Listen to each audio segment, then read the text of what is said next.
Antonio Guterres, the Secretary General of the United Nations, is in D.C. to meet with President Donald Trump. Normally, Guterres meeting with the head of state wouldn't be all that newsworthy.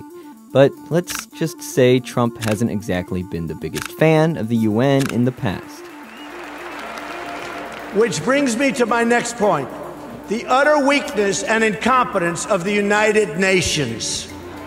Trump's made his animosity toward the UN well known, from its stance on Israel to the tiles behind the General Assembly Hall podium.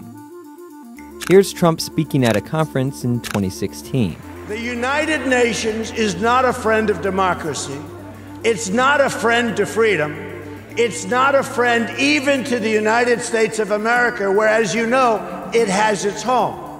One of his biggest issues is how much money the U.S. spends on the UN. The United States, just one of 193 countries in the UN, pays for 22% of the budget and almost 30% of the United Nations peacekeeping, which is unfair. Trump's also started putting UN skeptics in his inner circle, such as John Bolton, his new national security advisor. Bolton once said the UN headquarters building could lose 10 stories and it wouldn't make a bit of difference.